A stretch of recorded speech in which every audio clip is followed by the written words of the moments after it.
Finally, for this year's rendition of How There Are Truly No Small Parts in Mendon. First, welcome newbies. This year we added manly man John Hurley and Pam McInerney, the smiling pianist, along with Christine, Chelsea, Bridget, and Bloomfield Rotarians Ralph, Kathy, and Sue.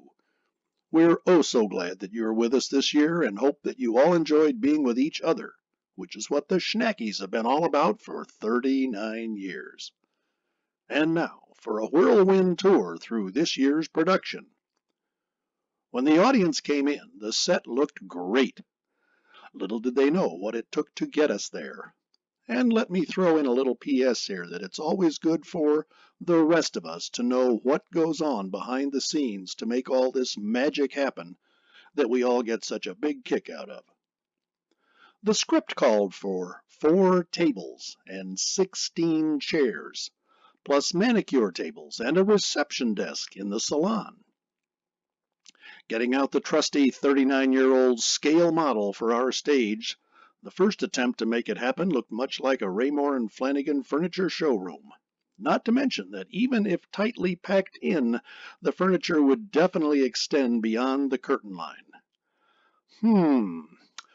What if we eliminated the curtain, which let us push each side wall back about 2 feet? Then we found out we had to flip everything in order to keep the fire marshal happy by not blocking our main electrical panel backstage. But the bar had Philip glass penned in against the back wall, so we moved the bar. Now we're starting to get somewhere. Effortless, right?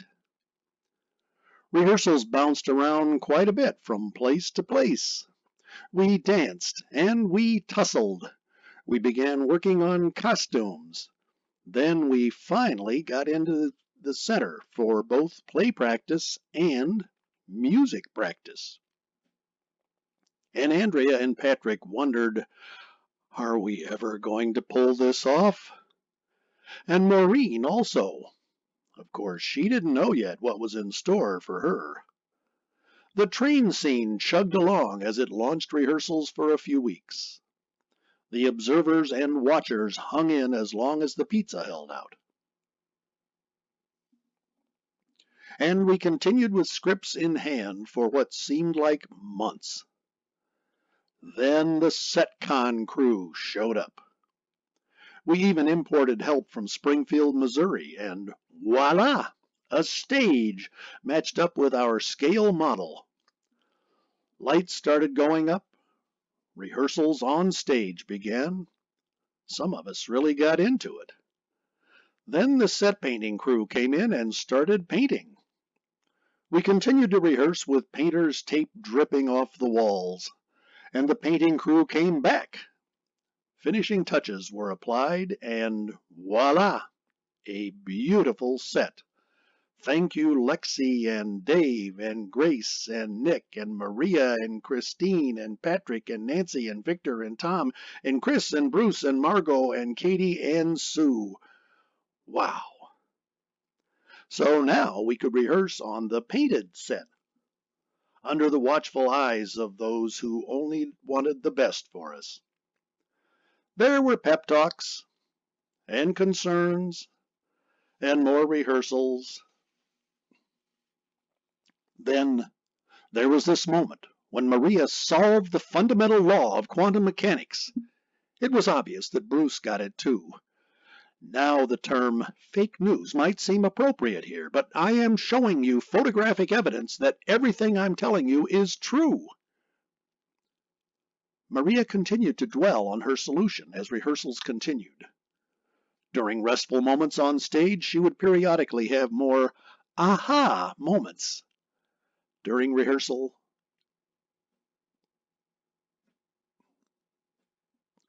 Bruce and Jeff cracked up when they realized that Jeff's gun only shoots blanks. So now we're getting ready for a live audience. The band is ready. Lights are ready. And the dark scenes look really good. Villainous deeds are definitely afoot. All the parts are in place. Even the bearded lady is ready. So all is in readiness as shown here on the makeup room monitor. The Nancys and Sue and Joan do their best to make us look our best. John needs his eyebrows touched up just a bit. Jean needs just a bit more curl. And Marcia, well, Joan is still trying to figure out what to do with her. Mission accomplished. Joan and Sue and Nancy all heave a heavy sigh of relief that everyone is at least presentable for our audience. Margot is our next actress in training to be the next June. The camera appears and there's the pose and smile. Thank you, Margot. The guys get beautifuler and beautifuler. Of course, not everyone was excited about guys being beautiful. Hats just so, mustaches just so, and it's time to go down for prayers. But Maria tells Don that she's really excited about her theory of quantum mechanics. Prayer time. And everyone files in. Margot does a June pose for the camera. Schnacky heavyweights show up at just the right time. Tony blesses the group with some minstrel magic on the banjo. Then it's off to give 'em the best show ever. With our own cast cheerleader adding the final touch to a go get 'em cheer. Thank you, Dick, for both. With our own cast cheerleader adding the final touch to a go get 'em cheer. Thank you, Dick, for being there all these years. I know that for Rena, she absolutely can't go on stage if she doesn't get to kiss her Dick before the show. Then, finally, for a few moments, the makeup room is quiet as the cast gets in place upstairs. Speaking of upstairs, the loading dock dressing room is all in readiness, with the king holding the ever-so-important undergarment for that soon-to-happen quick costume change. Final kitchen poses for the girls and Margot. June, I told you she wants to be in your shoes. The props table is ready to go. Thank you, Anne and Karen, for making it all seem so easy. Just a few final notes from Tom. While the newbie collected his thoughts, one being, why am I here? Tom prays over the food as a bandito hovers behind him. Victor practices one last twirl, and let the grazing begin. One historical note you may not have noticed the railroad tracks at the bottom section of the shelf unit backstage, but for some of us old-timers, they brought back some memories of yesteryear. The show was Dirty Work at the Crossroads. Here we have Travis and Mo in front of a beautiful bucolic landscape where the valley continues up through the mountains in the background. Now notice in Act 3, after the railroad has come through, there are tracks going across the stage and up through the formerly peaceful valley. This schnacky magic was created by painting the tracks on a piece of Luan that leaned against the back wall during Act 3. And now this precious piece of magic continues backstage as yet another reminder of blasts from the past. And before Tom and Bruce get the idea that they were the first men in drag on the schnacky stage, here's Dave Chandler as the Widder Lovelace from Dirty Work in 1987. Notice the youthful and beard-free countenance. But I digress. So after weeks of preparation, and at long last, it's showtime.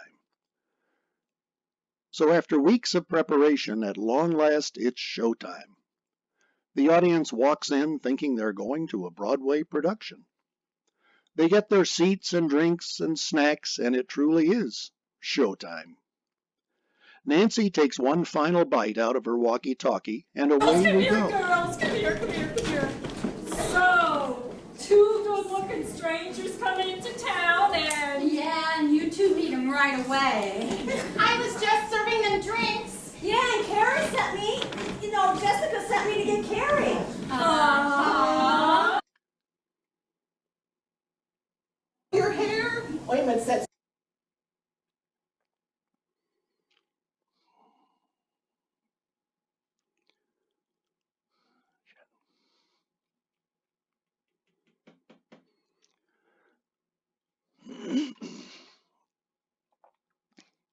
Nancy takes one final bite out of her walkie-talkie, and away we go. The opening number is almost as good as this fabulous shot of boots. The train scene looks so much better with costumes and lights, as this side-by-side comparison shows. Newbie John makes us all proud with his manly delivery. And in the audience, the coach loved it. Andrea tells the boys some juicy news, and they are aghast. Jeff looks over the merchandise, and Bruce is aghast. Intermission in the kitchen as the Banditos prepare to wow 'em. Maria shares her secret of quantum mechanics with Tom, and he's very pleased, as is Andrea. I'm not sure what Bruce is. Girls will be girls, and boys will be boys, and dirty deeds will be done. Egad, you cad! Chris seeks some legal advice. The salon girls burst forth in song, and the law shows up to save the day. And now, Travis has a pain in the neck. The audience departs with many smiles and much gratitude, leaving behind lots of popcorn. The curtain rod gets reset. The night's cleanup crew works to get us back to normal.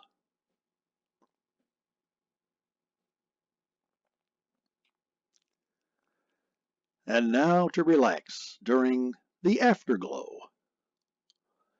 Joe Blow rests with Carol and Tim after another night of clearing popcorn. Jeff and Chris discuss good and evil. Rick tries to charge Dave a corking fee. But the consensus seems to be that a good time was had by all. Even the guy with no hair. That'll teach me to give the camera to someone else. Chelsea spreads the love with her mom. And with Janine. Schnackies from past shows all seem to pick up right where we all left off.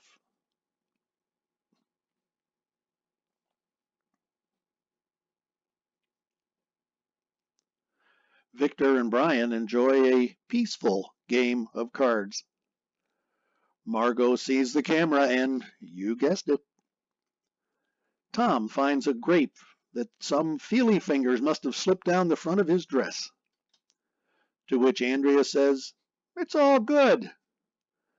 Maria pulls Sam aside and shares with him her theory on quantum mechanics. Sam tells Patrick, who does some quick research. Don fills in for Margot, while Nan and Maria discuss, you guessed it, quantum mechanics. Don fills in for Margot while Nate and Maria discuss, you guessed it, quantum mechanics. Maria thinks about what Nate had said. Then she discusses it with Chris, who is, you guessed it, aghast. Bruce is beginning to be concerned about Maria. After all, she seems so normal. Of course, so did Chris.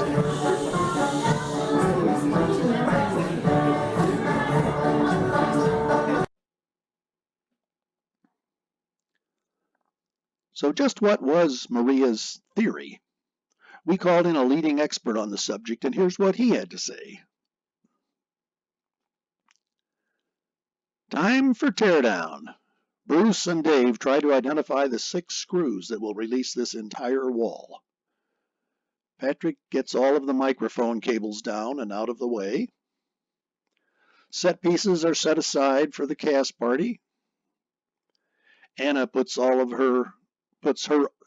Anne puts her all into getting the trunk to shut, and was so proud of herself. Down comes the curtain bar. Items back in the pit for another year. The lighting truss comes down. Rena and Patrick make the floor shine. And again, we leave the hall better than we found it.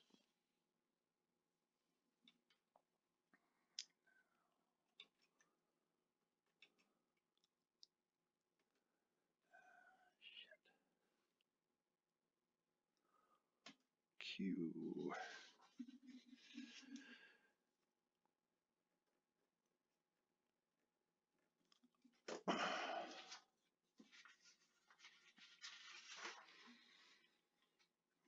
Okay, so PowerPoint is there.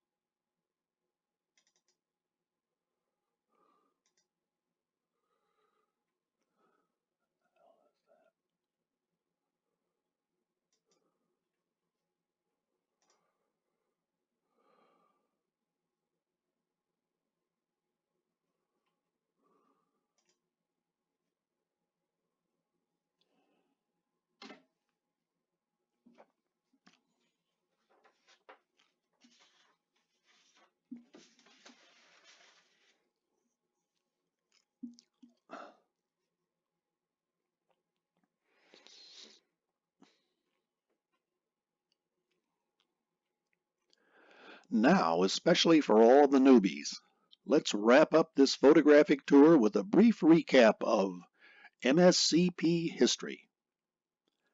How it all began.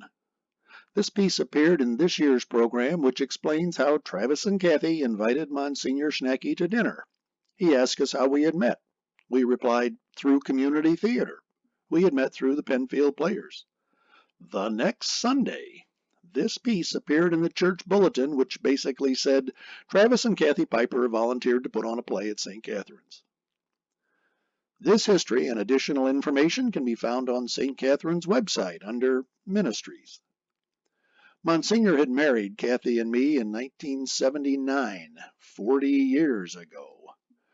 One of Monsignor Schnacky's most memorable traits was that he would meet you once and would know your name forever. The year was 1982. Our first show was a melodrama entitled Pure as the Driven Snow, and we wrote in a small part for Monsignor Schnacky as the sheriff, who promoted his role during Mass. Of course, the sheriff appeared at the end of the show to haul off the villain to jail. Frank Russell, sound familiar?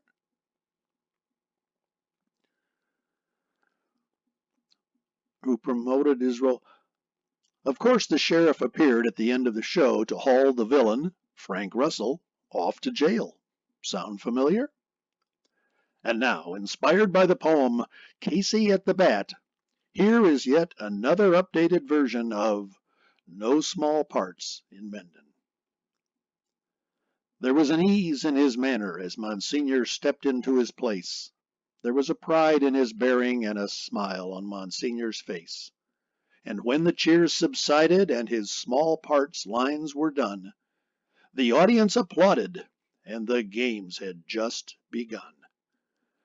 Now, 39 years have passed, and Monsignor's shining star has created something special that brings folks from near and far. Our facility is the envy of other acting troupes. Our Chandler stage is like a kit that gets put up by our troops. We have signed up for what we wanted to get. We all may have signed up for what we wanted to get, but we've ended up giving far more. The fun this group shares is contagious, and folks wear a smile out the door. Yet never in a million years would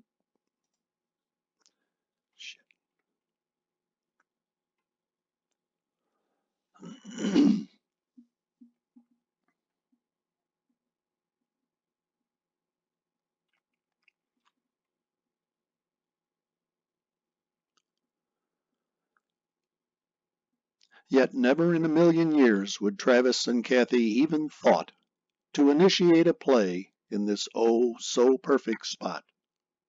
We never would have volunteered, and yet this priest of vision saw something deep within us both, to which we all have risen. We started a troupe, we've become so much more. We started a troupe, we've become so much more. We've had babies and weddings and laughed till we're sore. We've had heartbreak and heartache, and yet through it all, we've prayed for each other and answered the call to be a community in faith, deeds, and song. And though life's put up hurdles, the show has gone on.